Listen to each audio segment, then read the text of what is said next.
Cleared visual, 35 left. That was 5722. 7 Lima Zulu, connect approach 128.25. I'll get you back just for that ILS. Otter C4654, fly present heading, descend and maintain 14,000. Present heading and down to 14,000, 4654.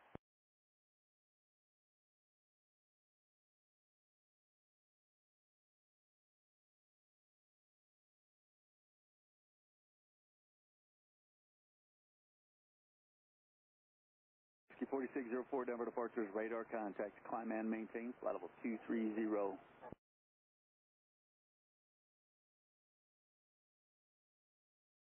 Zurich 630, descend and maintain 9,000. Very clear, it's 9,000, clear 630. Thanks. Traffic 12 o'clock and 4 miles northbound 8,000 Falcon. Alright, we got that traffic inside, clear 630.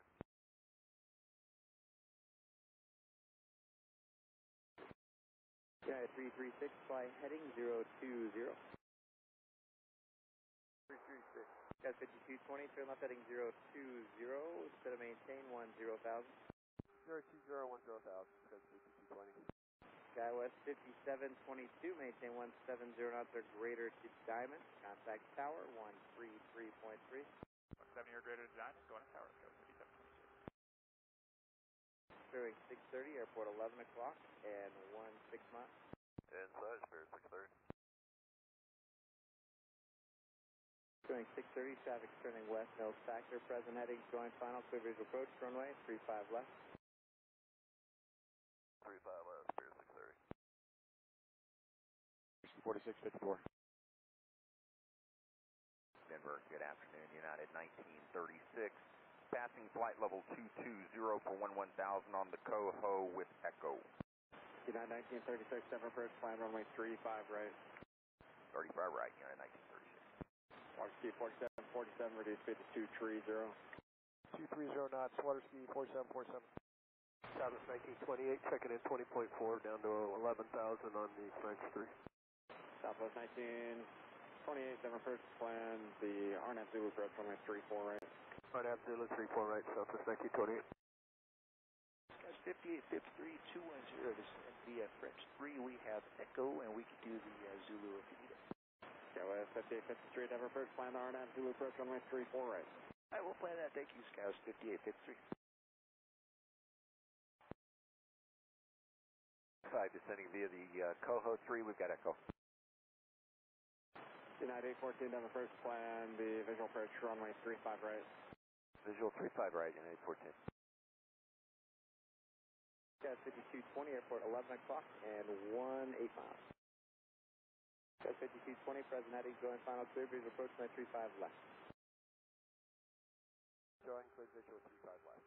Clearway 630, maintain 170 knots or greater to Diamond, contact tower 133.3. Say better Diamond Tower now, Spirit 630.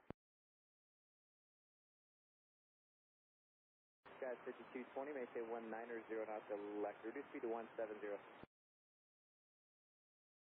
United 336, traffic for the parallel, 10 o'clock, 4 miles on their dog legs, 10,000, CRJ7. 336.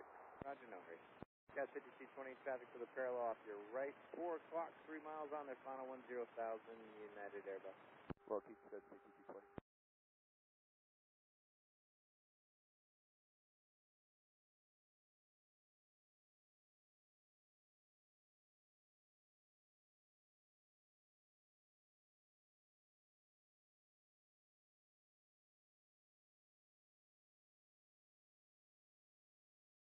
Southwest 2111, cross 5 mile to 210 now. 12,000 from your deck. Water speed 4654. Otter C4654, contact approach 125.75, good day. 2575, you have a good one, 4654. C4606, maintain 250 knots. 6. C4606, contact approach 125.75, good day. 2575, 4606, take care. 250 once we get to 13. Water speed 4654, different approach, delete the speed, just normal speed, instead of maintain 10,000. Alright, normal speed all the way down to 10,000, water ski 4654. United 336, did you pass the traffic? That's okay. Contact tower 133.3 today. 33.3, United 336. Skywest 5220, contact tower 133.3, we'll see you. Skywest 5220, good day. Approach water ski 4606, 13,000, 270 heading. 4606, and approach, roger. And we were sent 250 knots. 4606, roger. Set to maintain 12,000. 12,000, water ski 4606. Runway 35 right. Go 35 right, how you riding in the descent? American 2470, how's your ride been? Mostly smooth, American. Connected to PilotEdge. American 2470, thank you. Contact approach 120.8. 20.8, American 2470. Yeah, 416, smooth ride, 737, just turn it down. Roger. American 2470, Denver first. 654, fighting 020, vector's final. 020 on the heading for water ski 4654.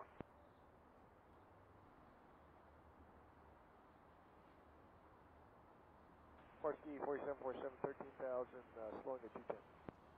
Water ski 4747, Denver first. Zulu, runway 34 right approach. 10. Slow to 210, Brickyard 3518. Southwest 2111, cleared RNAV Zulu, runway 34 right approach. Clear RNAV Zulu, 34 right approach, Southwest 2111. Southwest 2111, contact first 125.75.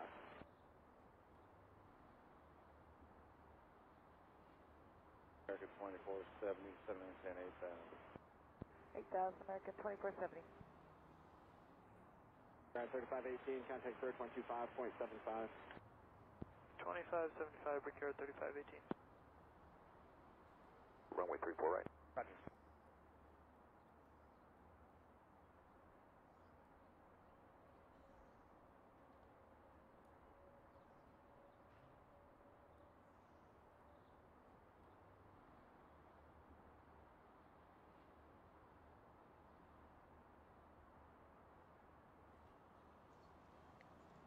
Looks like we have some light snow.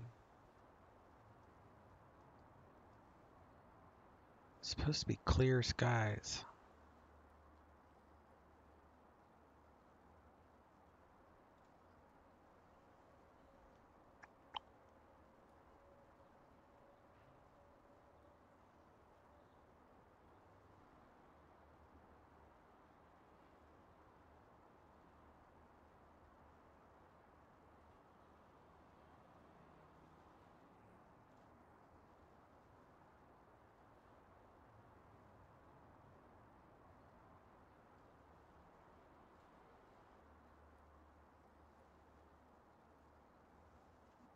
There we go.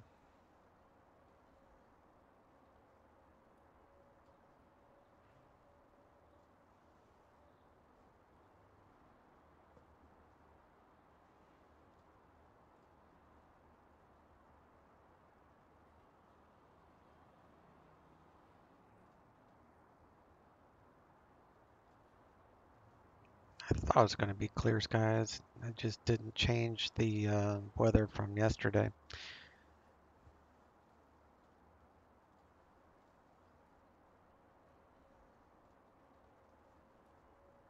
Hey, Wookie. How you doing, bud?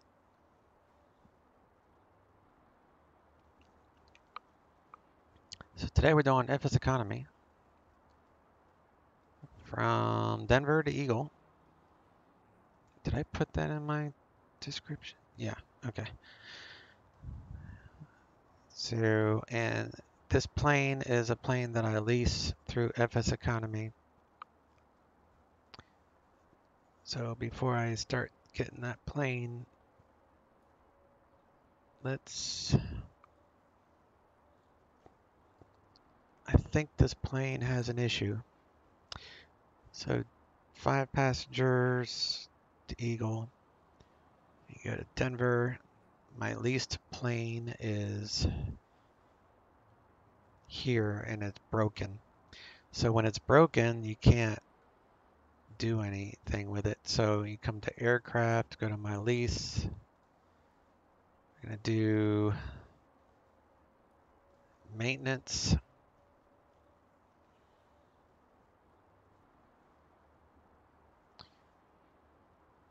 And which, that's about the same. Which one has the cheapest gas? Try this.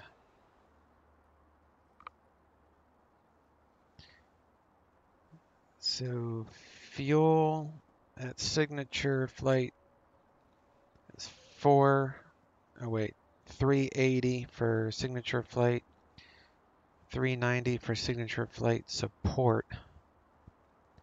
So signature flight, it's cheaper on fuel and it's also cheaper on repair. It's 15%. So I want signature flight FBO services, not support, but signature flight. So we'll perform, because unless you fix the airplane, it's not going to do anything. All right, so now the plane is fixed, so I can hit rent. And that just maintenance was, that's too big. So $2,137 to fix that. To fix my leased airplane. And Wiki says, would you mind sharing your X-Plane graphic settings? You get some decent performance and it still looks good. Yeah, man.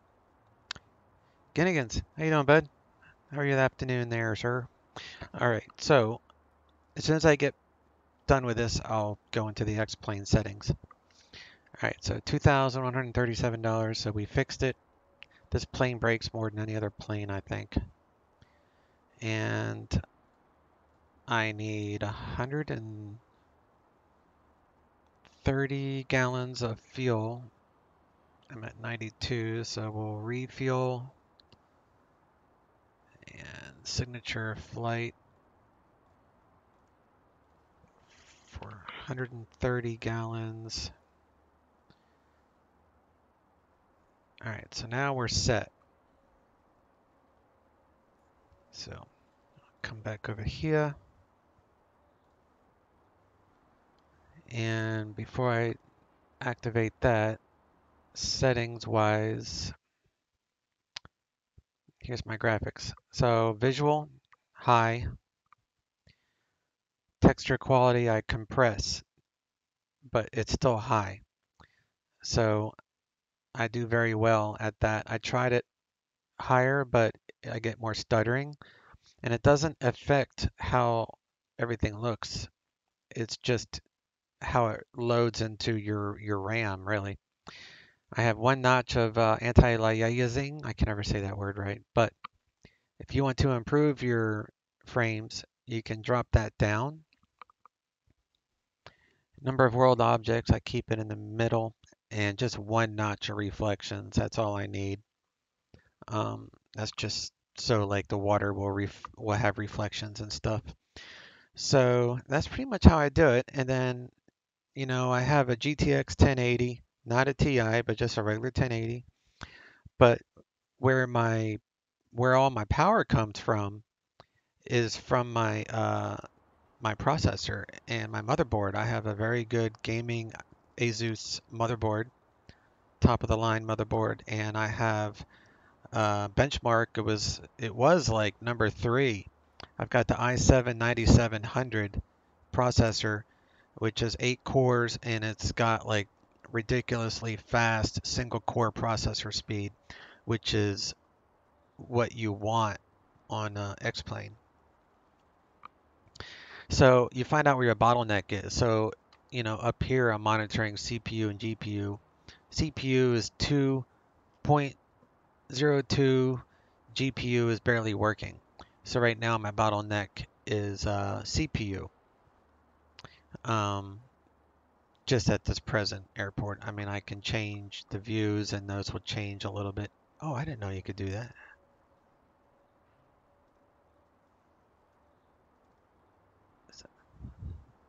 Huh. Learn something new every day.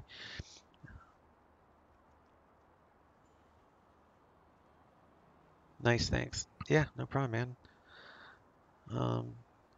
It just takes a little while to find the settings because, you know, it depends on your hardware and processor and all that stuff. And another thing is cooling. You know, you want to make sure you have fan profiles set up for your GPU and your liquid cooler. I have liquid cooler.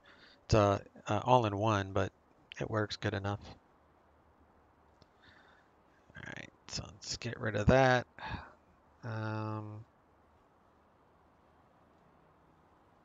X economy. Load up the peoples. Put 2 kids, 2 adults, 50 kilograms. And that gives me 130 gallons of fuel, which is plenty. And we'll shut the door, turn on the GPU, hop inside.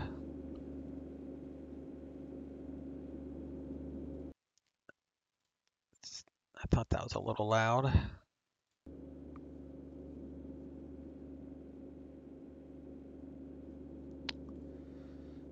All right, let me check my checklists.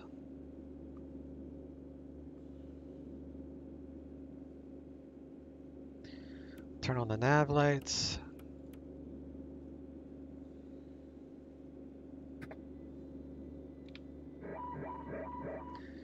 Navigation 1911, good there.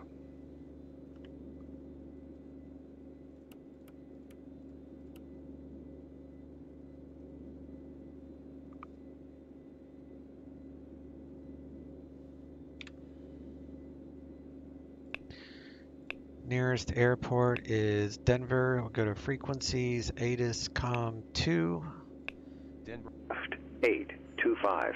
Visual approaches in use. ILS runway 16 left, runway 16 right, runway 17 left, and runway 17 right approach in use. Multiple Arnav Zulu approaches in use. VFR departures contact clearance delivery, advise on course heading, altitude, and if head following is requested. Read back all runway assignments and hold short instructions. Advise on initial contact, have information Juliet. Denver International Airport, ATIS information Juliet. 1653 Zulu. Wind 190 at 7. Visibility 10.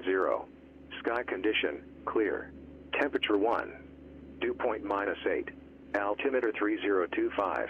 Arriving runways 16 right, 16 left, 17 left, 17 right. And let's do delivery for COM 1, and we'll do ground for standby.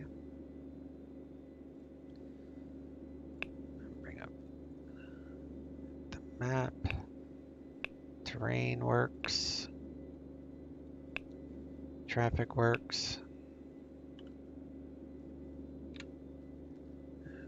118.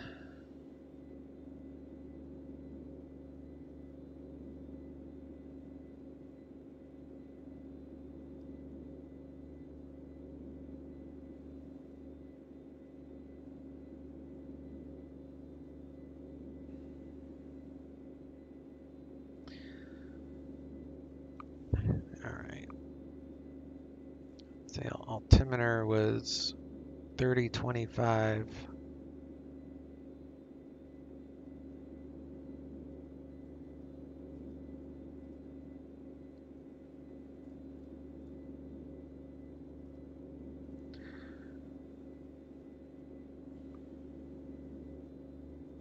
We'll go ahead and get our clearance. I think we're at, I think this place is called Signature.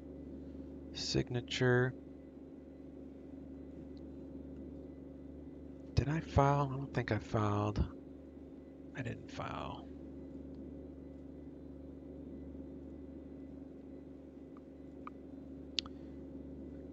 So we'll come over here. We're going to file the foot 4 to Kremling transition. Actually, it's not even a transition, it's just the end of the SID. We're going to fly flight level 220, 5 passengers, Eclipse 550. Don't need to worry about an alternate.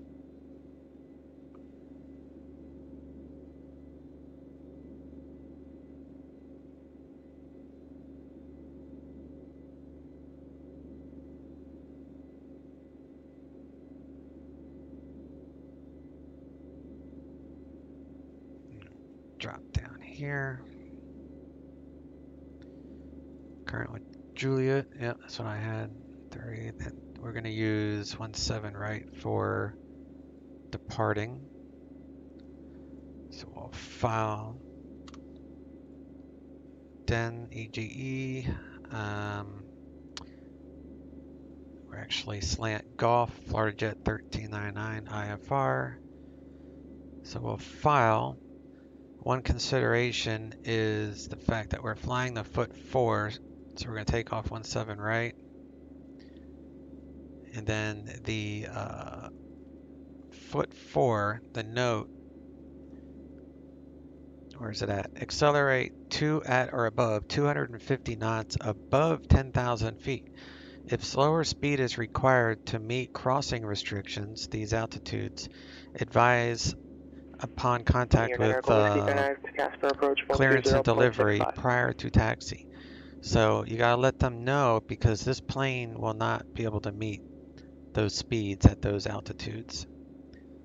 So we'll call in our clearance and I'll let them know that I'm not gonna be able to meet those speed restrictions.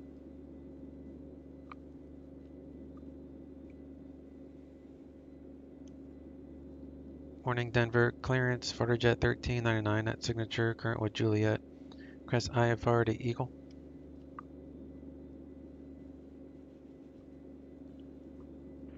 November 10, Oracle Whiskey, Casper approach, expect visual approach, runway 21.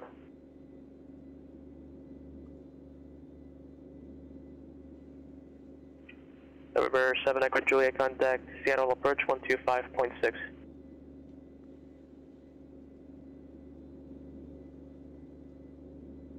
Florida Jet 1399, Denver clearance, one request, Emma. Alright. So, let's see, usually gives me, so usually the first restriction's 10,000 feet. So I'm going to put in 10,000 feet for the first restriction.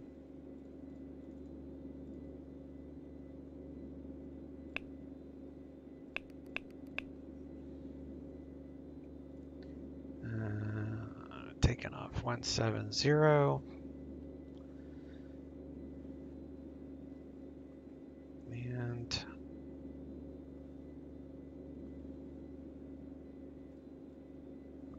sky view. 357 Echo Juliet, Seattle approach. Roger, paying out. They always have shift change whenever I jump in here for some reason. Niner Echo Whiskey, turn left heading 070, vectors visual approach runway 21, descend maintain 9,000. It's plain simple to operate. That's why I don't fly it that much. 1399, Denver clearance, clear to Eagle Airport, foot 4 departure, Kremling direct, climb via the SID, except maintain flight level 220. Excuse me, departure frequency 126.1, squawk 2017. Cleared to Eagle via foot 4 departure, Kremling direct, climb via the SID, except maintain flight level 220, departure 126.1, squawk 2017, and I will not be able to meet the speed restrictions above 10,000. Florida Jet 1399. Florida Jet 1399, read back is correct, thanks. Alright, so we got our, let me go, nearest airport, Denver frequencies. So let's swap ground, and then we need to find tower. And my tower is going to be 133, so COM1 standby. That's the info. So flight plan, We are at Denver. We're going to Eagle, Denver, departure 17 right, foot 4,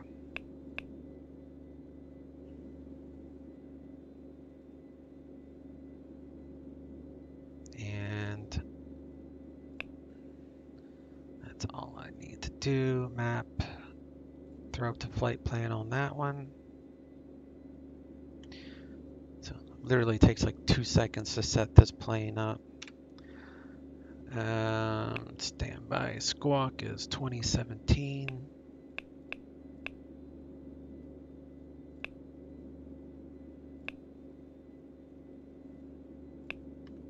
Okay.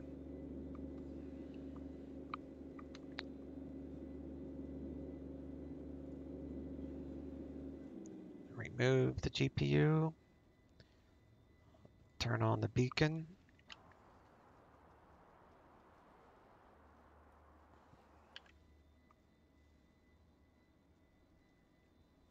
Battery start. Crank on engine 2.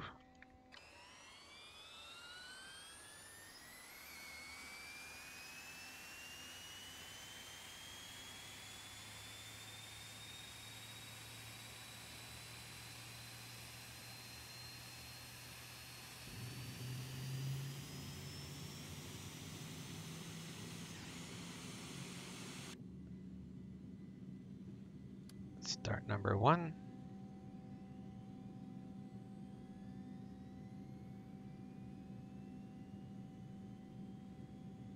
I pretty much only use this airplane for FS economy in the Denver area.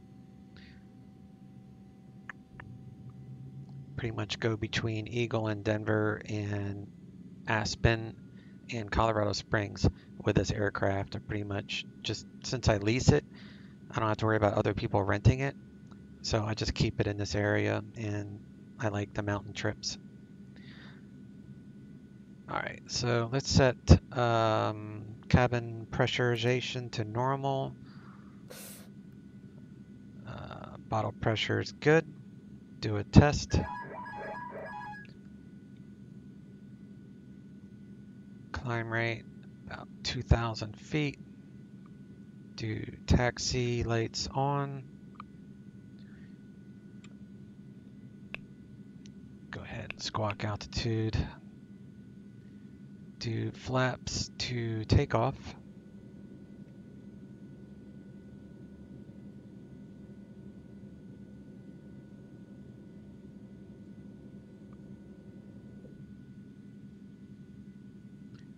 Denver departure. Foot 4. So we're going to take off south. When we get to about 6,000 feet, we'll start making our right turn straight to Mogby. Maintain 10,000 or less until after Corona, then we can climb above these altitudes all the way to Kremling. And then once we take off, I'll work on our arrival into Eagle. I haven't flown my Eclipse for months. Yeah, it's not really my favorite airplane, but it's great for FS economy because the flights are fast.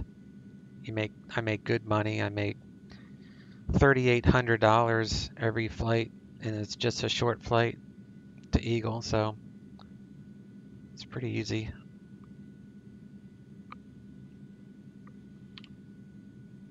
But yeah, it's definitely not one of my airplanes that I enjoy. 9 Echo Whiskey, turn right, heading 130.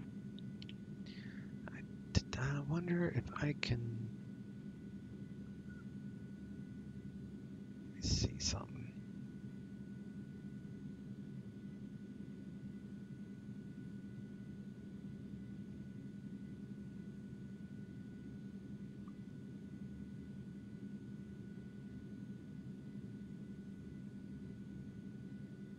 Here, Sierra Echo Whiskey, the Casper Airport, 2 to 3 o'clock, 10 miles, report when you have in sight.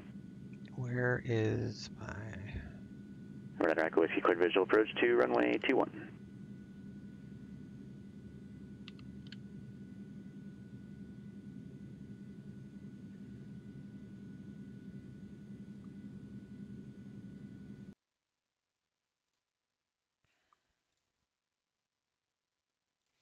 Might get a blank screen for a second. Red Echo Whiskey, contact Casper Tower 118.3.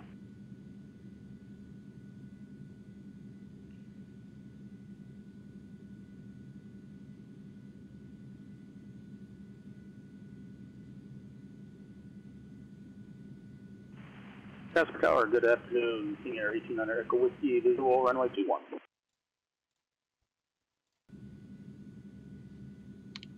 Runway 29 Echo Whiskey, Casper Tower, wind 260 at 18, runway 21, clear to land.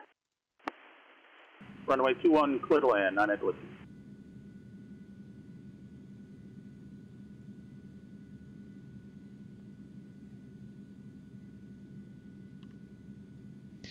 Oh, well, if you don't set up track IR before you start the flight, it won't work.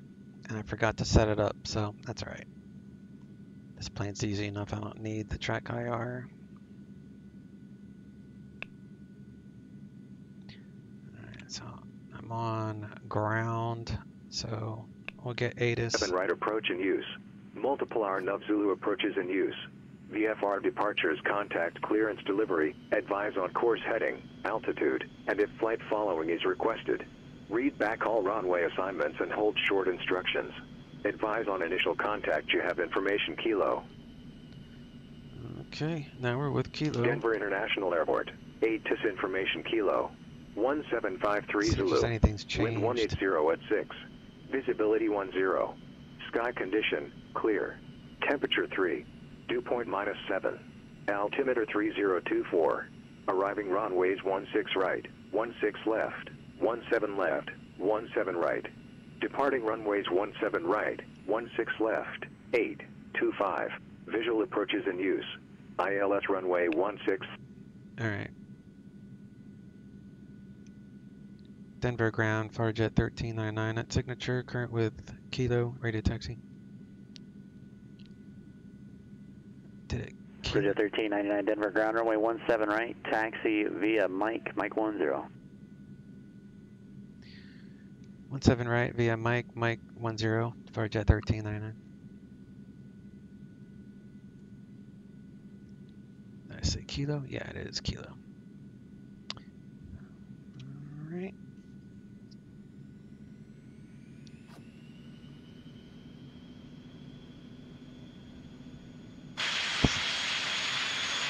Thing's super loud on the outside.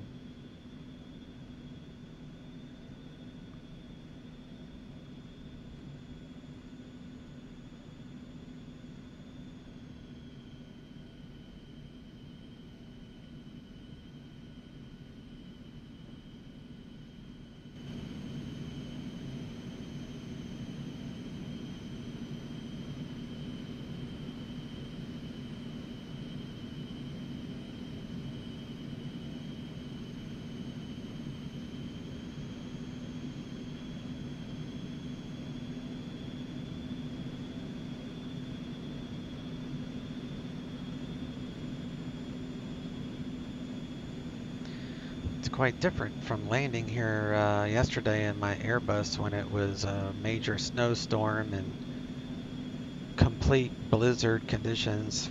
Couldn't see anything. It was fun though. If anyone didn't see that flight, you can either look at my past streams on Twitch if you're a subscriber, or you can go to my YouTube channel. I uploaded it. And the YouTube channel is linked in my channel descriptions. It's like a hyperlink. You just click on it and look for the flight from Grand Junction to Denver. Because I left Grand Junction yesterday and it was like clear skies, just like this. But then when I got here to Denver, like when I was taxiing, I couldn't even see any of this. It was total whiteout conditions. It was crazy. I didn't even see the runway landing lights until like 200 feet above ground. And I did an auto land just because, well, the airplane was capable of doing it. But it was a fun flight. Here, 9 Echo Whiskey, stay on this frequency, take off to the ramp. Taxi to the ramp, stay with you, 9 Echo Whiskey.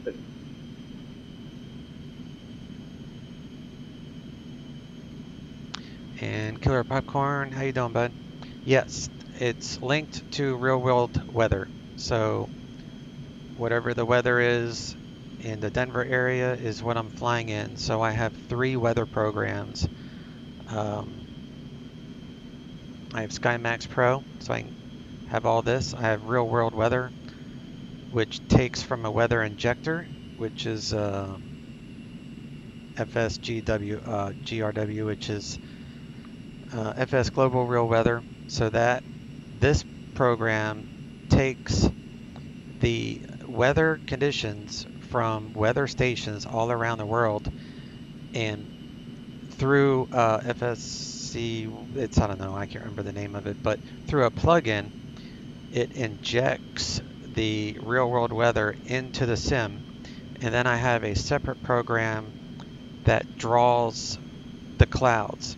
So if real world weather says there should be a cloud at 5,000 feet, then the weather program will place a cloud right at 5,000 feet. So it's as close to flying in real world weather as you can get, and it's not, weather programs, as most everybody know, is not cheap, because like the weather program was $60, the injector was like $40 or $50, and the connector was like another $30 or $40. So it's, but this is the weather program that I enjoy the most. Okay, cool. I was wondering how that worked. I'm about to build a sim with a honeycomb and try to start on PilotEdge in the 172. Yeah, that's a very good plan. Honeycomb is nice. That's going to be, whenever I replace my yoke, I'm going to get a honeycomb also. They look awesome. There's also another, once again, the air, I found another yoke that is being worked on that's going to be very similar to the honeycomb. And another thing you might want to think about as for an injector is Active Sky for XP, because they have an incredible 3D cloud draw for Prepared 3D, but they haven't done the 3D cloud draw for X-Plane yet, but they're working on it. So sometime during 2020, they're going to have a really cool weather program, and I'm probably going to switch to that one. But that's also it's a weather injector currently, so you can get your real weather, you know, winds aloft, ground level winds, all that from Active Sky. I like the setup I have because it uses this program. It's made for this program. So the Real Weather Connector, SkyMax Pro, and FSGRW all work together. So it's 3 separate programs. But the Active Sky can work with SkyMax Pro, but I don't know, I mean, there's so many variations out there. All right, so let's go to tower, and departure is 126.1. And the 172 is Airfoil Labs 172 is a very good airplane from what I'm told. I don't fly the 172, but it's a good airplane to learn on for sure. All right, so let's do, I probably need to turn that on. Landing lights, strobes.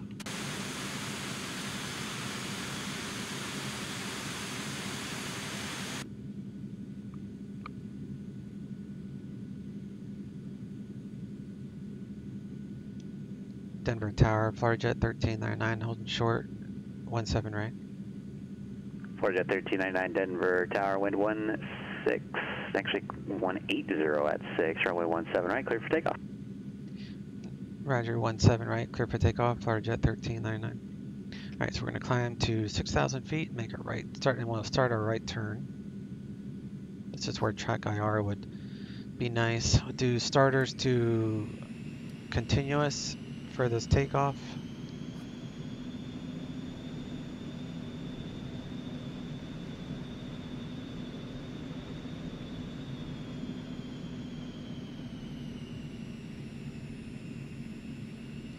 And looks like you have 2 other questions. I'll take a look at those questions here in just a second. I also want to show you that if I forget, remind me. I want to show you that other yoke that I'm looking at personally. It's not out yet. They're still in development, but it looks really nice. It's probably going to be more expensive than Honeycomb, but we'll see.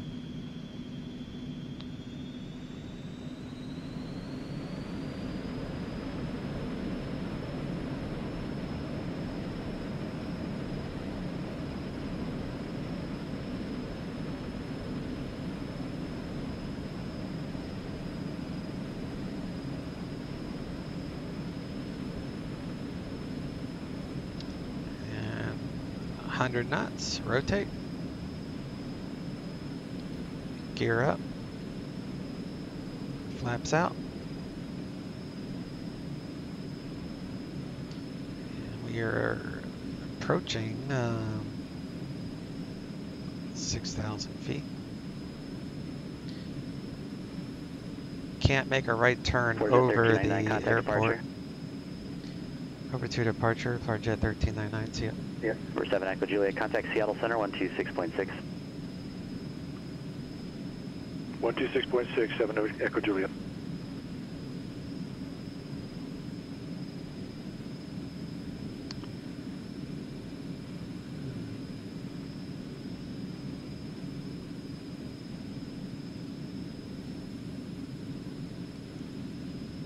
Denver departure, Jet 1399, foot 4, 7,100, climbing via the SID. 4357 Echo Juliet, Seattle Center, Seattle altimeter 3018. Jet 1399, Denver departure, radar contact, climb and maintain, flight level 220. Climb, maintain, flight level 220, Jet 1399. Alright, so we don't have to worry about any of these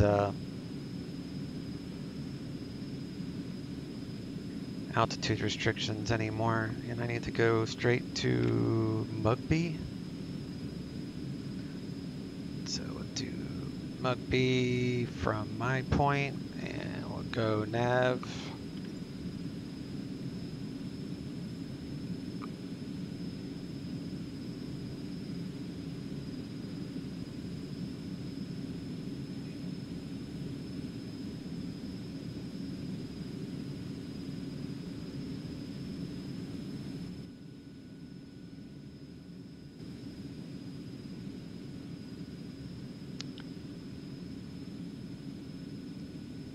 Put the starters back to on. There's no icing to worry about today, at least. And 10,000 feet, we'll turn off the landing lights, taxi lights.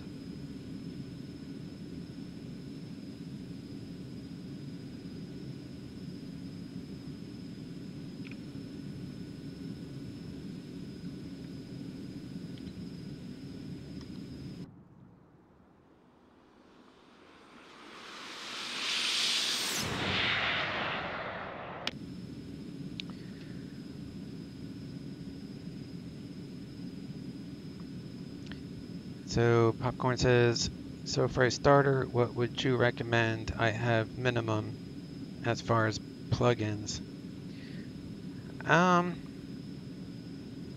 You know, the plugins are all dependent upon, like, they're kind of, they could be scenery specific, they could be, there's plugins for everything, like everything under the sun has a plugin, it would seem. So it really, like, some plugins are installed automatically when you get weather programs and stuff like that. So I wouldn't worry about plugins. I would worry about what you want your sim to do. So as a minimum, you know, I would look at, there's like a bunch of different weather programs out there. Some work with some airplanes and some don't work with other airplanes. So it all comes down to what you're looking to get out of the sim. So I really don't know how to answer that question, because there's just hundreds of things out there. Real weather is the main thing, yeah, especially if you want to fly online like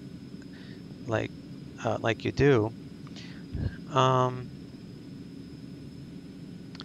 I don't really have much to compare it to other than YouTube videos. So I would look up. Active Sky doesn't really have a cloud draw right now. Hey Envy, how you doing, sir? But Active Sky does. So Active Sky is going to be a really good weather program for clouds, rain, all that. So I'm personally going to buy that when they come out with their clouds. Right now they don't have that. So the only thing I can suggest is, you know, yesterday, look at my YouTube video. I flew yesterday in the Airbus and I landed into Denver. I took off Grand Junction, it looked like this, and I landed into Denver where it was in a total snowstorm. And I was using the weather program that I told you about, which is the SkyMax Pro, Real Weather Connector, and FS Global Real Weather. And all of those you can find on the X Aviation website. I think all of them. 18,000 feet, we're gonna go standard.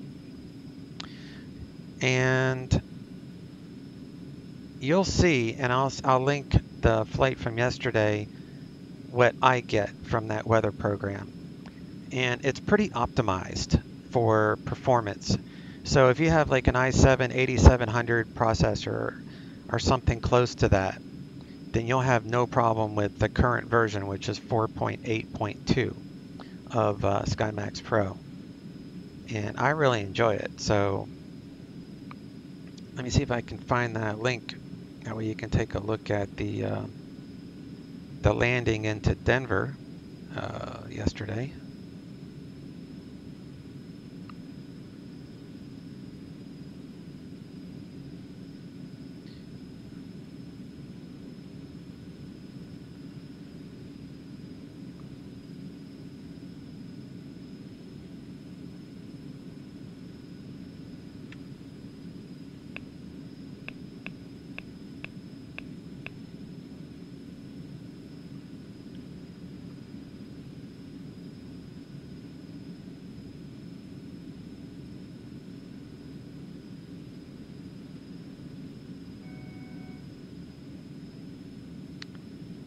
So if you want a good depiction of what my weather program does in a blizzard and landing in IMC conditions, check out this video. This is from yesterday, landing into Denver snowstorm yesterday.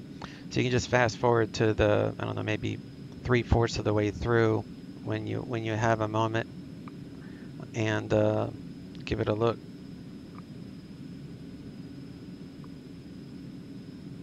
FS Global Real Weather is 44. Yeah, so like I said, each one of them is pretty pricey, and each one of them, except for Real Weather Connector. Real Weather Connector has to be used with, hang on.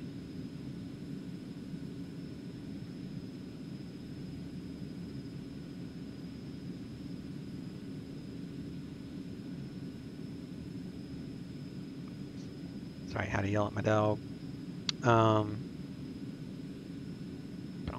Portajet 1399, contact Denver Center 120.47.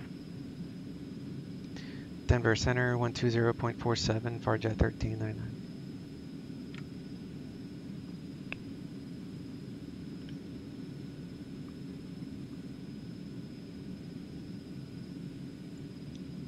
Denver Center, Farjet 1399, flight level 220. Portajet 1399, Denver Center, Roger, Eagle altimeter 3004. Set pilot's discretion, maintain 16,000. Let me know when you have the weather say request. 3004, Descend pilot discretion, maintain 16,000, and I'll grab weather, FlightJet 1399. All right. So global real weather, $44. That to me is the best asset out of the 3 programs I run, because that's the program that injects the weather into the sim. So the winds, the jet streams, I mean, everything is in the sim just like it is in the real world. That's the #1 thing you'd want to get. And then of course you need a weather. Now you can use it with X-Plane's weather, so you don't have to buy the other things. But if you like the cloud and the overcast layers and the IMC layers and all that, then I would get all 3. But like I said, you'll know the difference between regular X-Plane.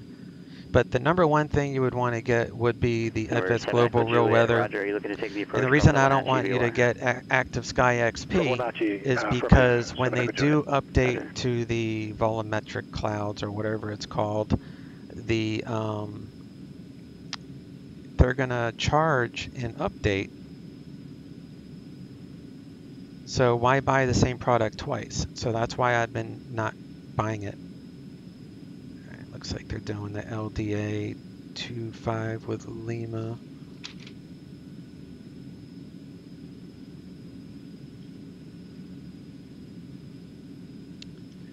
Denver Center, FlightJet 1399. I'm current with Lima. Would be request LDA 25 from Kremlin. FlightJet 1399. Roger, expect that. Roger, thanks.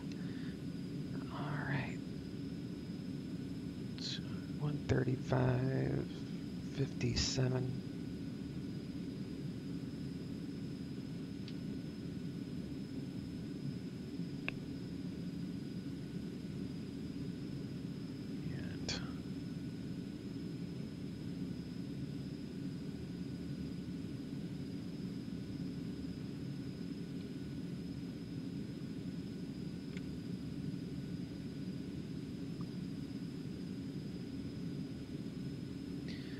So let's put in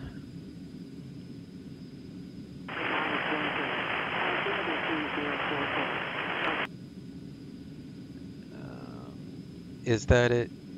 Popcorn says, yeah, so that's the one that I'm using, FS Global Real Weather. That's the injector.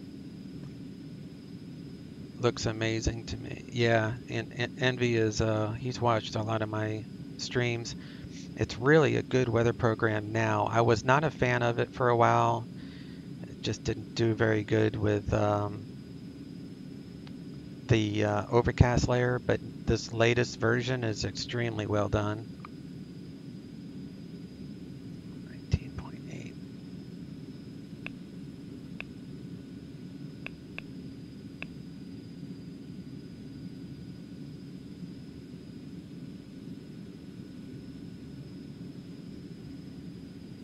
So it's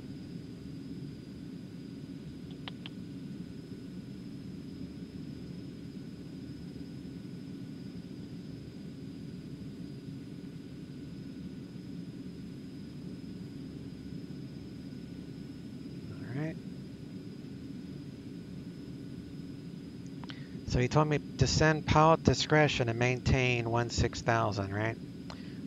So that means we can descend when we want. However, we have to let them know, because we're under IFR, we have to let them know when we are leaving the last assigned altitude.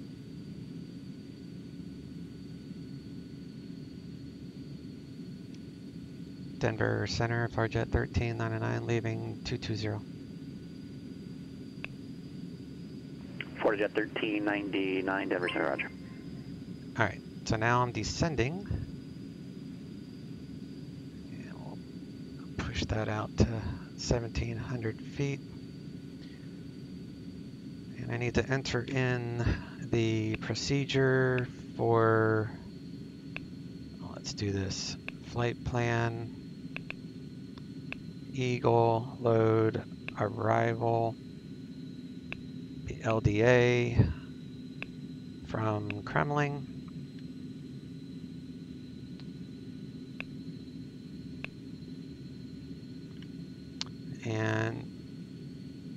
And thanks for the follow, Popcorn. Appreciate it, bud.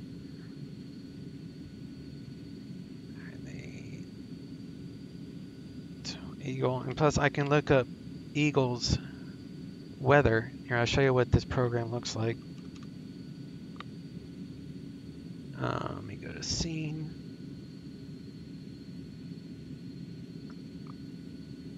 Did that work? Yeah.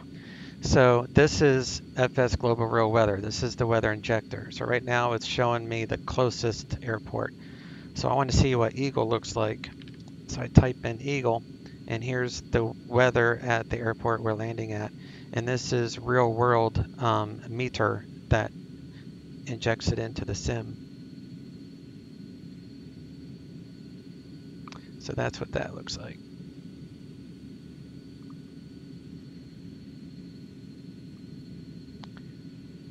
And 3042.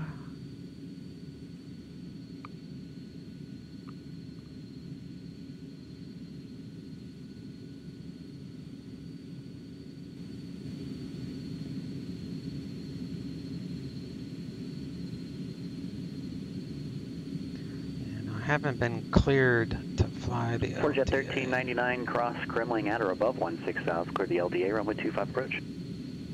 Cross Kremling at or above 16,000, cleared LDA 25 approach, Florida Jet 1399. Alright. So, let's get ATIS to make sure. Regional Airport, 86 information Lima, 17560, wind calm. Visibility 10. Sky condition, clear. Temperature 0. Viewpoint -10. Altimeter 3044. Arriving and departing runway 25. Visual approaches in use. Reset all runway assignments and hold short and... So PilotEdge, they broadcast ATIS. They use real world weather. My weather injector is about 10 minutes behind. So that's why there was a discrepancy of 0.02 of an inch on the pressure, but that's not a big deal. And Popcorn says, I'll have to get all that stuff. Still have to wait for my yoke to come in before I can start. I was using a 3D Max, which is awful since it's all messed up. Yeah, I would just, the first thing is, like I said, get the FS Global Real Weather, that thing I showed you, because the most important aspect is the winds.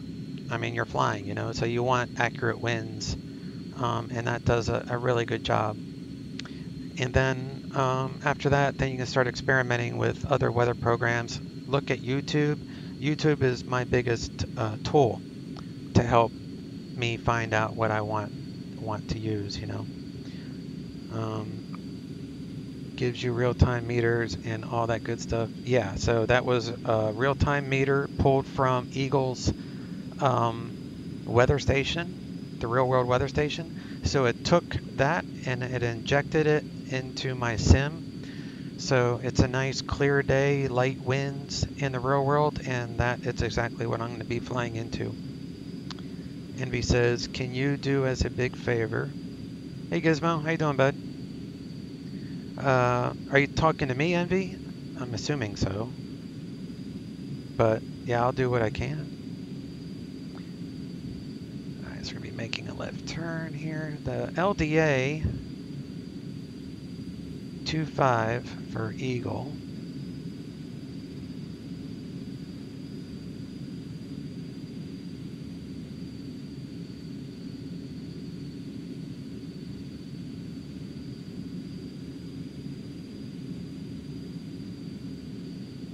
Approach. Oh, that's still Denver.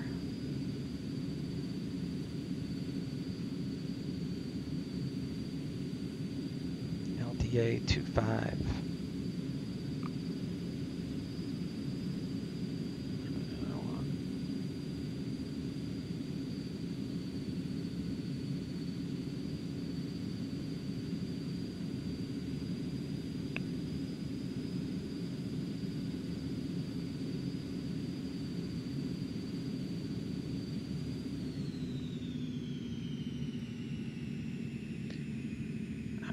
So the approach LDA, so I can pretty much go. Where's my heading knob? Where's heading? So we're going to go LDA. We're going to go loc 1. So it's 109.75.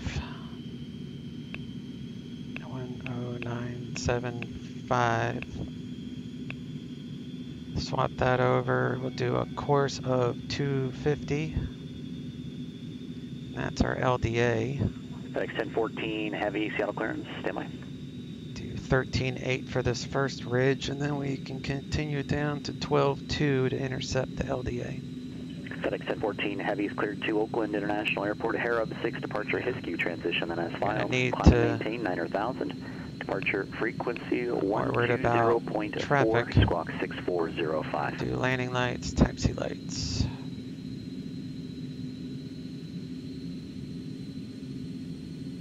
If I had track IR, I would just. All right, so now we can go down to 12. 200. FedEx 1014 Heavy, Seattle clearance.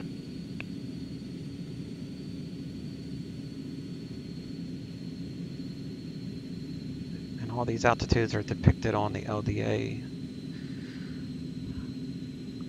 All right, so there's a bogey. It's about 12 miles ahead of me.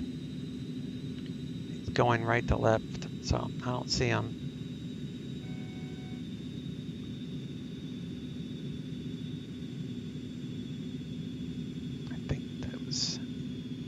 LTA is 12.9 at INT, yeah.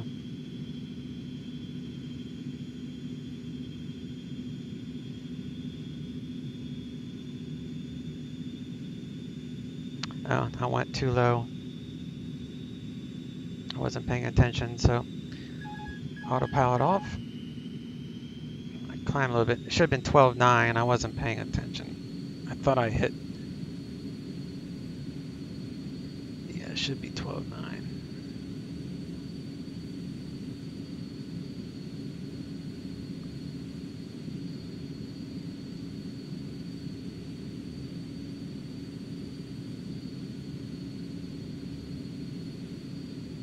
See, 12.9 gets me over this ridge.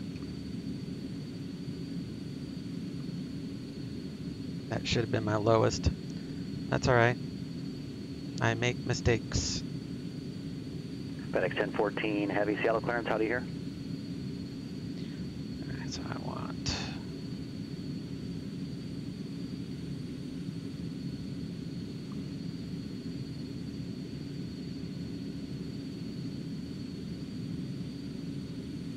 Do that.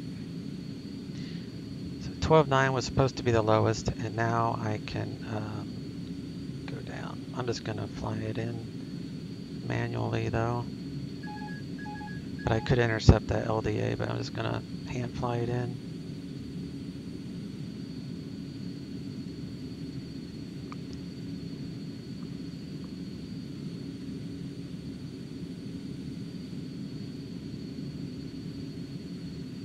Can you fly the Zebo?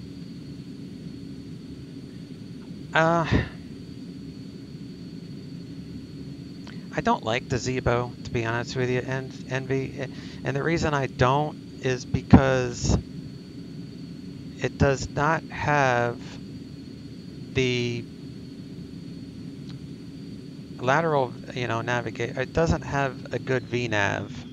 It has an awful VNAV. It's very hard for it to manage the altitude restraints. Jet 1399, contact Eagle Tower 119.8. Eagle Tower 119.8 for Jet 1399. See ya. All right, so we'll go to 119.8.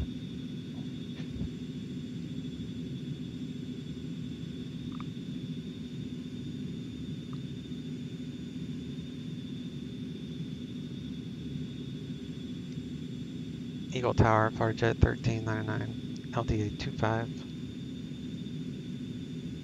Jet 1399 Eagle Tower, good afternoon, wind calm, runway 25, clear to land.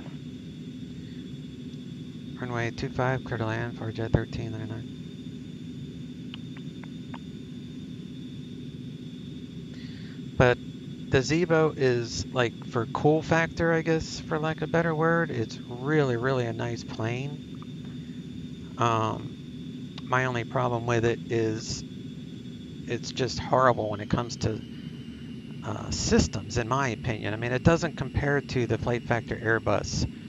So, like with the Flight Factor, I can worry about, you know, charts and talking to ATC.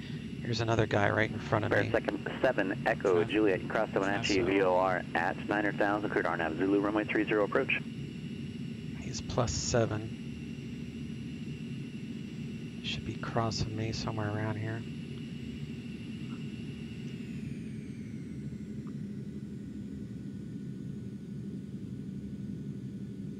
If I had track IR, I might be able to see him, but... Clear of conflict. It's alright. Alright, gear down. This is a lot harder without track IR.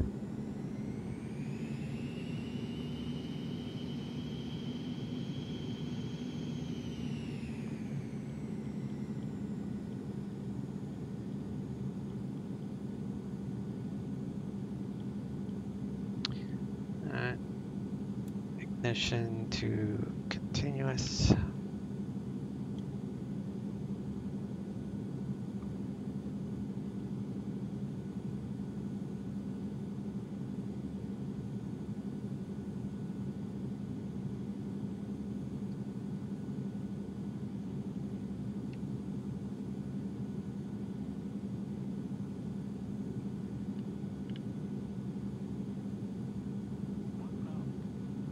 November 228 Quebec, Oakland Center.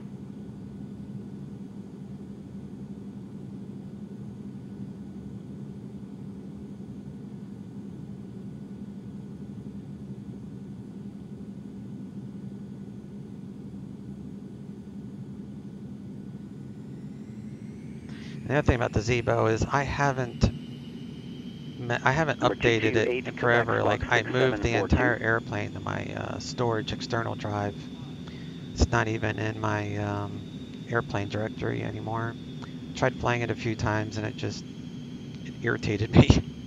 Just because I try to compare it to the other airliner and it's uncomparable.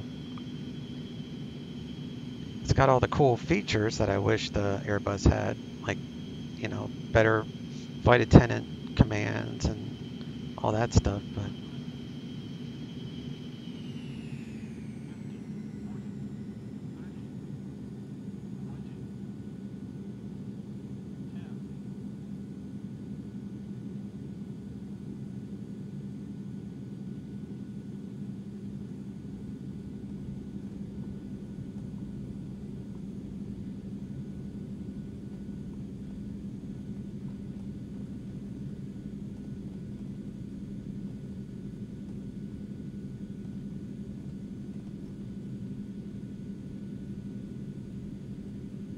Jet 1399 Alpha to the ramp, this frequency, we'll see you next time. Alpha to the ramp, remain with you, Jet 1399, thanks, we'll see you.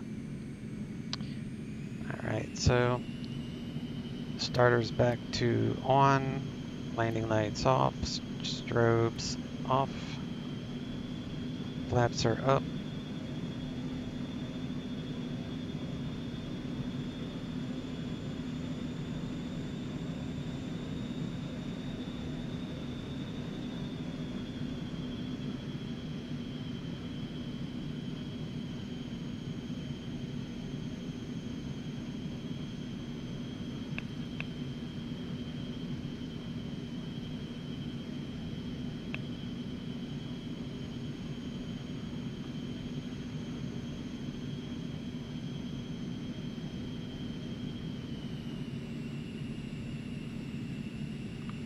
Seems to be flying right for you. Maybe I should revisit it. Yeah, I mean, that's very possible because I've read in the forums that that it has, they've redone the VNAV?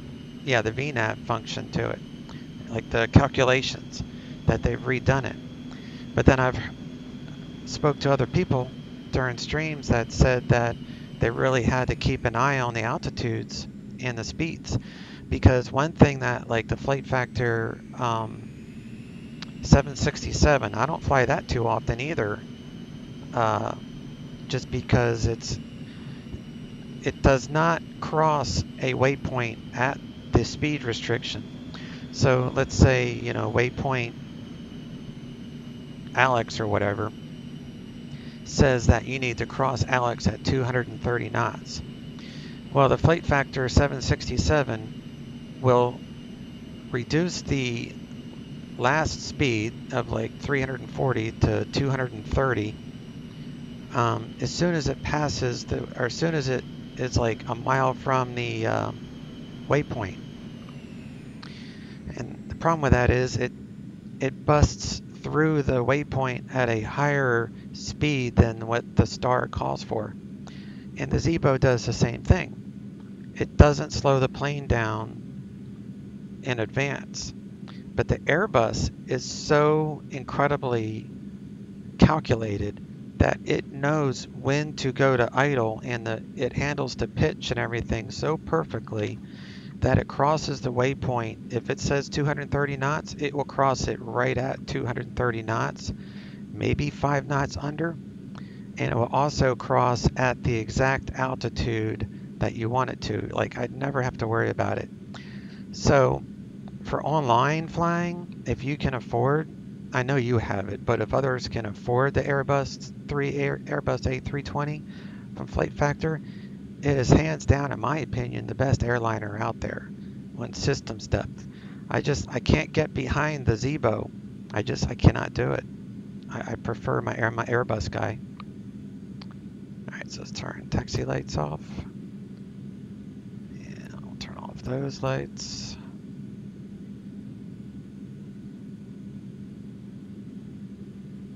Number 228, Quebec, and nothing coming through on radar. Shut down the engines.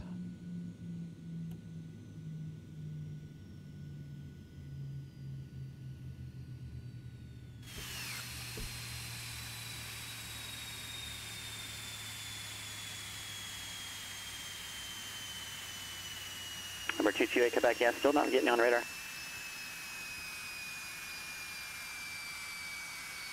Disconnected.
And what about Terramax? I see it creates seasons in game.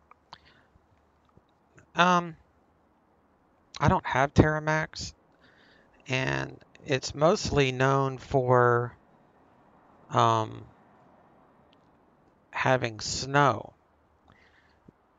on the ground, right? And that's something you have to pay for. There's other things out there that you can use, and I'll show you one of them here in a second, that will put snow on all of your ortho scenery. So you're going to have to download ortho scenery, and then the program, the ortho's free, and then the program will change your orthos to have a snow feature. So if you set the temperature and the weather for some sort of precipitation, it will turn all of your ortho. So everything you're looking at here, which is ortho, will turn it to white snow. And that's totally free. So I personally don't want to spend money on something to where there's other things out there that will do the same thing for completely free.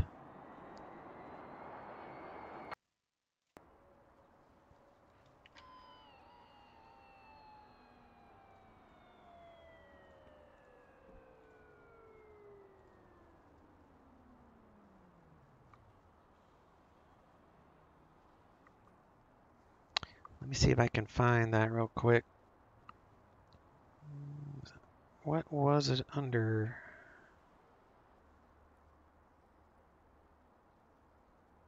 I have like a gazillion notes.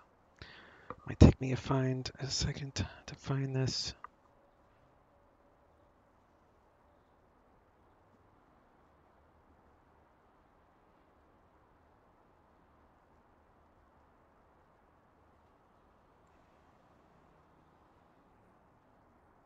I think I found it. And there's one other thing I want to show you. Oh, another thing, Popcorn, is have you looked at Microsoft Flight Simulator 2020? Have you heard of that? I know you're obviously new to simming, so have you read anything in the news on that?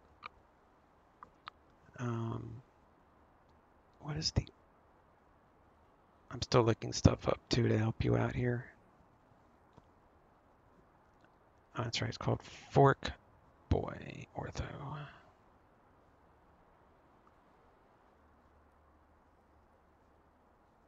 Because I tell you what, if I was a brand new simmer just starting out, I would not invest at least too much in X-Plane. But because I'm already vested a gazillion dollars in this sim, I'm not going anywhere.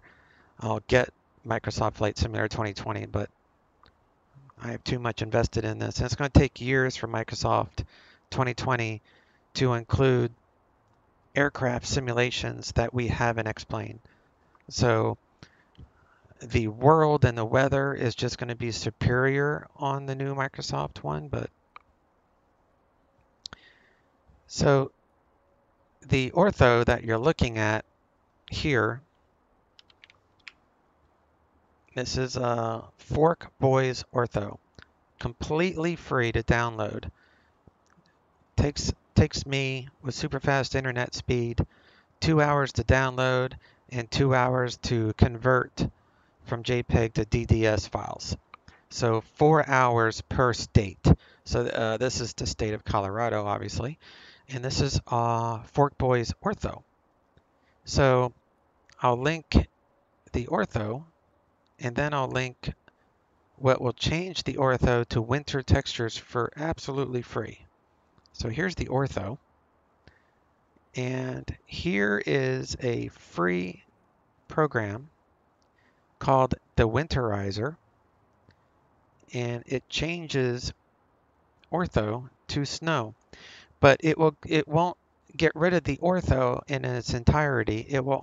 You have to set the weather. So like you come here, you go to your weather and you set the weather for like rainy weather and super cold.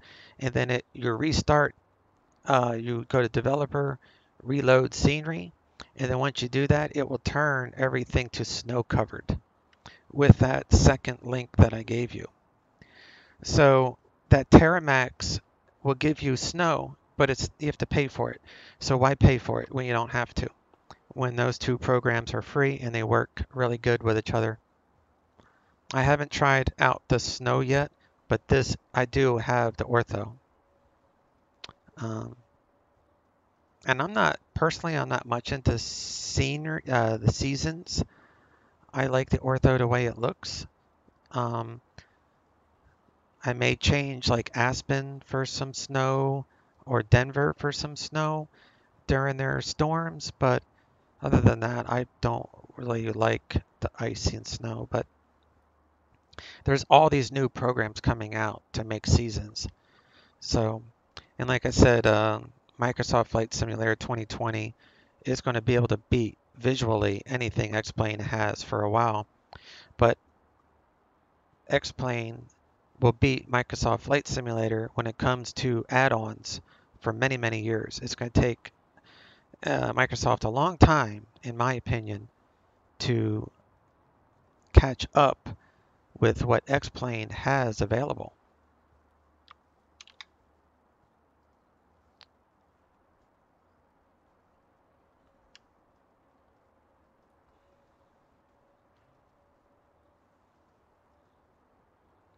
And then I have, like, these are high definition runways, and this is a gateway airport. So it's a free airport, and with high definition taxiways and runways and signage. This sign over here is part of that package. So these HD signs and the taxiways are all part of the Mr. X airport environment, and it's totally free. There's just so many things you can do with X-Plane to make it look very pretty for free. I found X-Plane has way more manipulation in what can you make your aircraft do based on control inputs. Yeah, it does have those new curves now and such for your settings, so you can add in curve responses. So it has a lot of features to it. You're definitely right about that.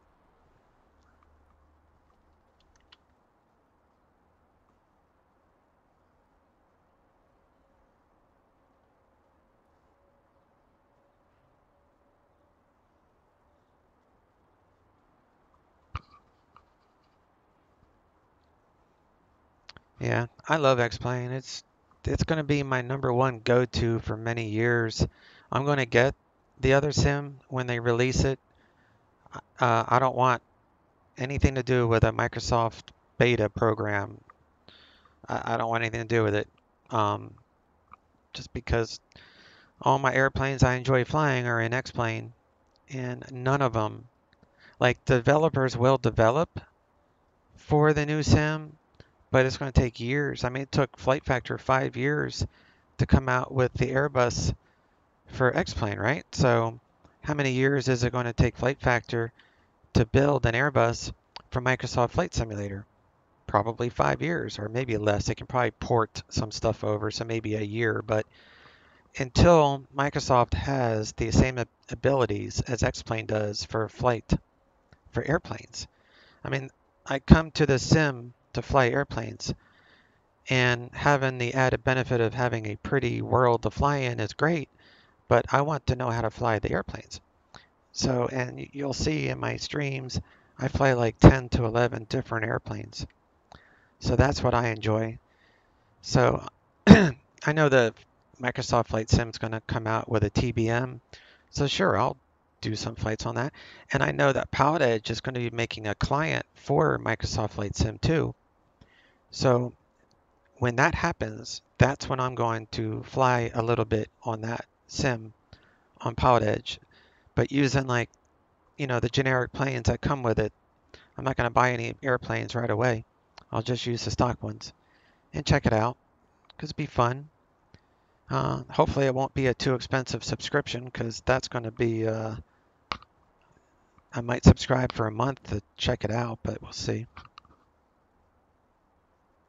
That and Austin Myers makes me laugh every time he posts a video. Yeah, he makes a lot of people laugh. He's a character. And there's, he's got a team of like 10 people. So for what he's done for this sim is pretty good.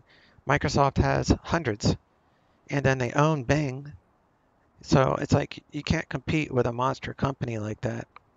But X-Plane cares about their community. That's my opinion. They want to provide resources for the community.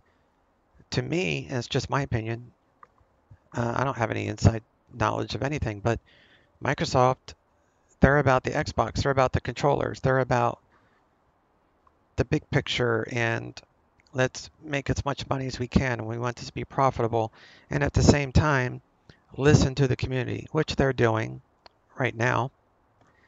But will that be supported for a long time? I don't know. That's another reason I don't want to sink a ton of money into that Microsoft until I know what is actually going to be there. I'm very, very versed with X-Plane. I've been using this daily for 2 years. And I love this sim. So I'm X-Plane first, Microsoft Flight Sim 2. Yeah, Envy, I agree. We have too much invested. I mean, I built a brand new computer just to handle the upgrades that X-Plane's done.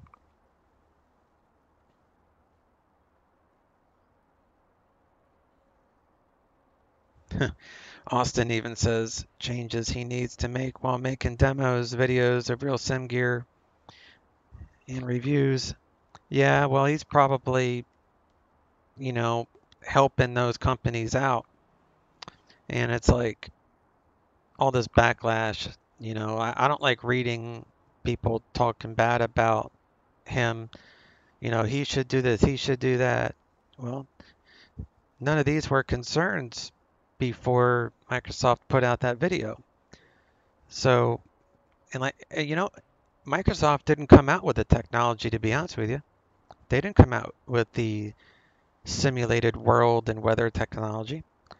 They hired that third-party company. I can't think of the name, but it's on all the videos out there, and Frugal's videos and Catstrader and everybody else, all the streamers. There's a third-party company that made this magical world look so realistic. It's like a a planet simulator is what it is. Microsoft found out about that, and they're like, hey, we need to partner with you, and we're going to use this on many platforms. So they pretty much, from what I understand, they bought out that company, but Microsoft didn't come up with that simulated world. Another company from Russia or somewhere developed it for the last 8 to 10 years. They've been developing it, and then with a team like Microsoft, I mean, that's just how it is. And it yet to be seen what MS is really going to be like. Yeah. Well, in all the videos, looks really good. The flight model on the planes that they have so far is really good. But I've only seen 2 planes. I've seen the, what's that one that Aerobask put out for free? I can't, it's like a small, it's like the Baron, but for England, they use it all the time. I've seen that plane, and I've seen the TBM on the MS videos.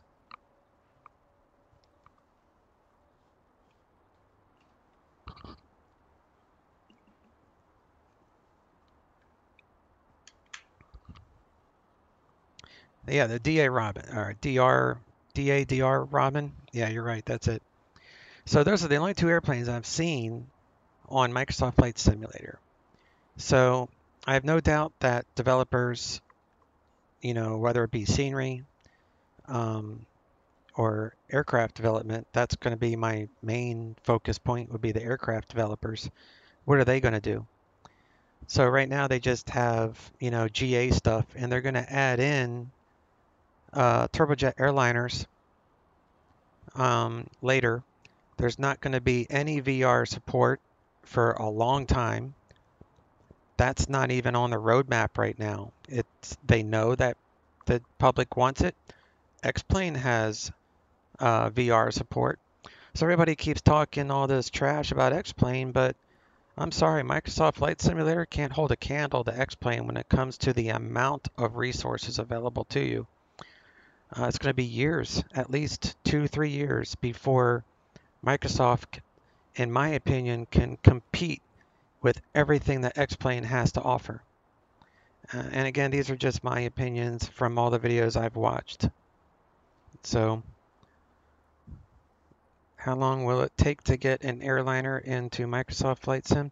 See, they haven't even given an ETA on that. They just say that it's going to be in the works. So they're going to start with turboprops, then they're going to go with airliners. They don't have anything on the drawing board for helicopters. Then they don't have any idea when they're going to allow a helicopter into that environment. But guess what? X-Plane has a bunch of really nice helicopters. I'm not into helicopters, but I know there's a lot of them that you can buy for X-Plane. So X-Plane has VR, they have helicopters, they have jets, they have weather programs. The weather programs, they have X-Vision, so you can mess with the sky textures and the sunsets. And you know, I'm going to stick up for X-Plane because they've got it going on right now. MS doesn't. It just looks pretty. I had a pretty ex-wife. She was a complete biatch. So I don't really care about pretty. I want something that functions well. And my ex didn't function well. So I can do away with the pretty as long as the systems work. I want airplane systems. Do you use, Popcorn says, do you use more in-flight toggling or your SATEC hardware? You know what? I try to use my mouse cockpit manipulation on most things, except for changing radio frequencies. Reason being, if I buy a bunch of hardware panels, it's going to lose some of its value for streaming purposes, because if you guys are watching my flows on how to start the Airbus A320 or my King Air 350, and say I have all these panels and buttons and I'm throwing switches, you're not actually seeing what I'm doing in the cockpit to prepare the airplane for flight or to prepare it and dial in flight plans and stuff like that. So from a streamer, I have a SATEC radio panel right here. So that's the only panel I have. And it's because I do ATC, so I enjoy, changing the frequencies.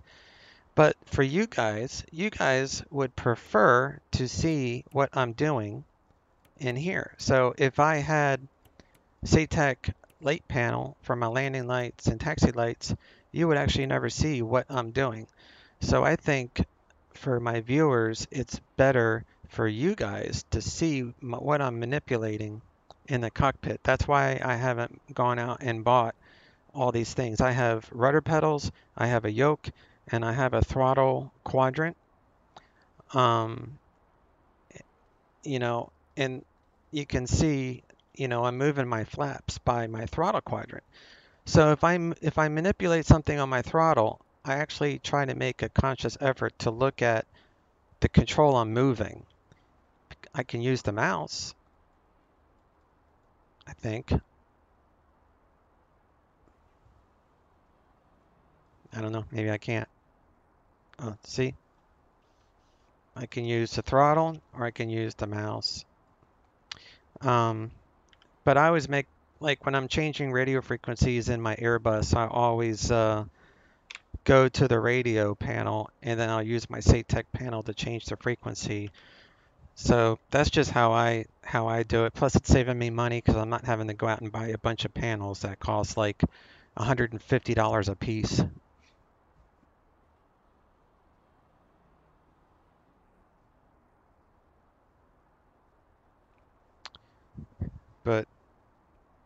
But yeah, that's why I do it this way.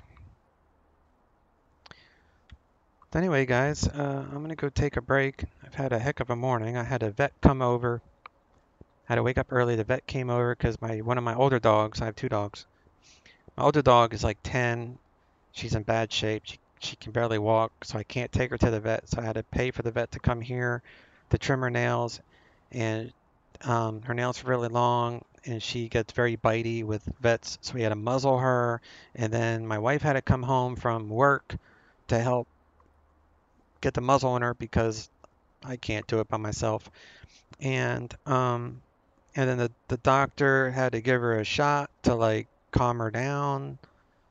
And then finally they were to get her to taken care of. And then I had the groomer come over and give her a bath because it was just easier to do everything at one time. And then when I got done with that, I planned this flight. So that's been my morning. So it's time to take a break. But I will be back tomorrow.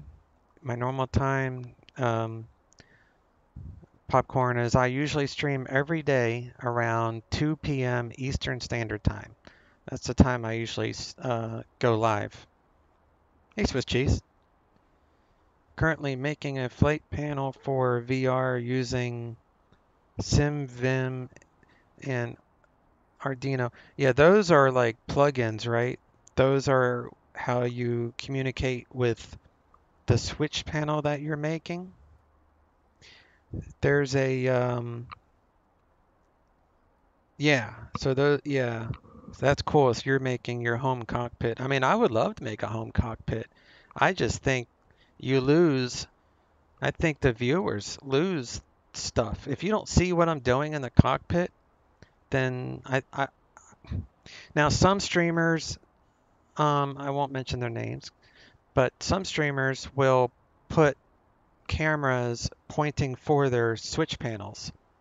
But that's still not necessarily showing you what switch is being thrown in the cockpit, especially on a King Air 350 that has like 100 switches. I'd rather show you guys the checklists and throw each switch in the cockpit so you can see exactly how I'm doing it and not buying stuff. But yeah, I mean, that would be cool to have a home cockpit and use stuff like that. So I want to see a screenshot, Swiss Cheese, when you get your panel done. You using those boards? I can't think of the names. Buddy board or bottle board or some sort of board, and you can make your own switches and stuff. It's a lot cheaper. M9 Aviation, he comes in here too. He has a really nice switch panel already made for the TBM for X-Plane. Matter of fact, see if I can find that before I go, because his switch panel is freaking awesome. Should be on the same. Yeah, here it is. So this is mainly for the TBM, but you can use it on anything. And M9, he comes in here a lot, so guys, check out his stuff. It looks really, really professionally done. And Envy, do you have M9's TBM switch panel thing?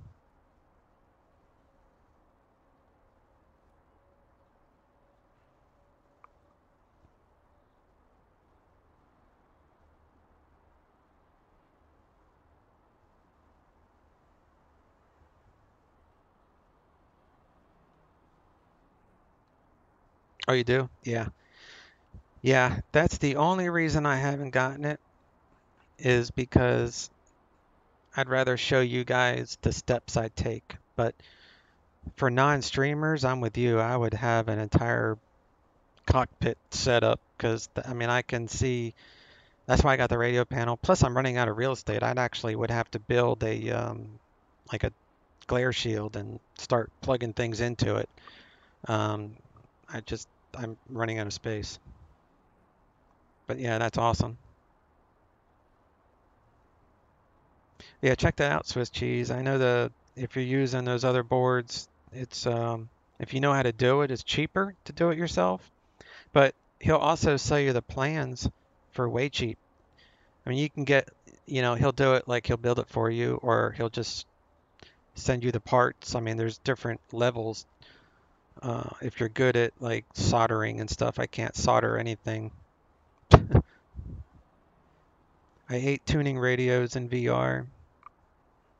I wonder if you get the SATEC panel in VR, it's just tactile feel, right? So you can probably use the SATEC panel in VR and just reach out, turn the knobs, and you should be able to see in the cockpit.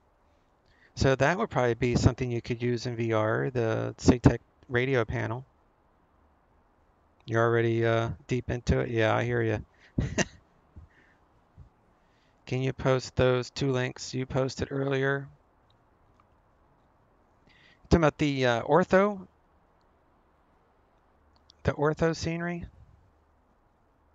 Yeah, I think I still got them both loaded. So this is the free ortho, Fork Boys. He does take donations. It's not required, but he does take donations, but he gives a lot to the community. His main thing is he wants everyone to, what do you call it? BitTorrent? He wants everybody to torrent his files. So, because, you know, it's easier to move around that much data by everybody. I can't think of the word. It's under BitTorrent. Feeds are seeding. It's seeding. That's right. Seeding. So he wants everybody to seed so everybody can have access to these things. Okay. So here's the winterization file for the orthos. So you want the orthos first, and then you can get these winter. The guy that made the winterization, C coder, I think, he has a lot of airports that he has payware airports. He's incredibly talented when it comes to scenery development. So check those out.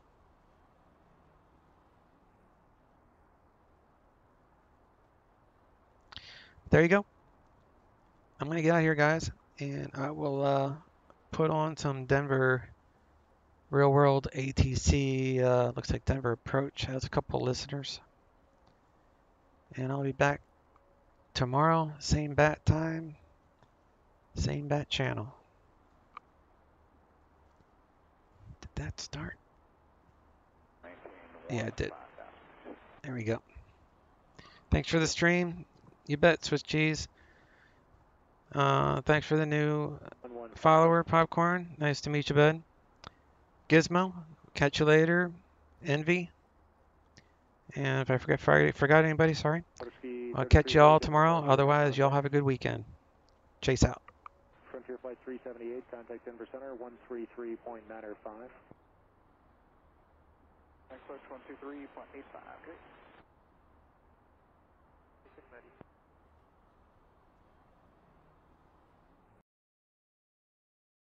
Southwest 4537, Denver 10 o'clock, 2 miles. Building site, South 2537. 2537, turn opening 020 to join, cleared visual approach on 35 left. 020 to join, please visual 35 left, Southwest 2537. 25778, set a maintain 10,000. 10,000 Frontier Flight, 778. Is this verify the center view? Time. American 1452, turn right, hit a 310 to set a maintain 10,000.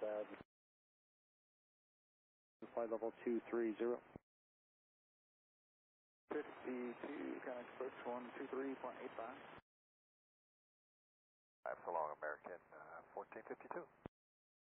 Approach, good afternoon, American 2635, descending via the Boston, passing 1944 call. 2635, down approach, to visual approach 935 left. And maintain flight level 230. Approach at 422, it's going to maintain 3000, then ready speed to 210. It's 210, flight jet 422. Second 2635, runway 35 left, wind 20015. I'm sorry, I said it wrong. No, American 2635. Winds runway 35 left, 190 now at 5. Okay, American 2635. Watch it 422, going to approach 123.85. Good day. 2385, flight jet 422 today. 42 Echo Squawk 0465. Approach flight jet 422, 15,000, sending 13,000. Flight jet 422, then approach fighting 060, that's on approach course, maintain 13,000. 060 on the heading, 13,000, flight jet 422. West 5117, departure radar contact, climb and maintain flight level 230. Approach, plan of visual approach on 35 left. Plan of visual 35 left, American 2635. Southwest 2537, maintain 170 knots or greater to Diamond. 170 or greater time in Southwest 2537. First Alpha 1645, 15 descending to the anchor, arrival at Gulf. Alpha 1645, on target Dodge, clear, Darnell Zulu, 35 right approach. Dog clear, Darnell Zulu, 35 right approach, thanks, Alpha 1645. Southwest 2537, you have a heavy Boeing 787 off to your right, doing the RMP arc to the right side. United 181 heavy, all traffic off your left, straight in for the left side. United, we're looking 181 heavy.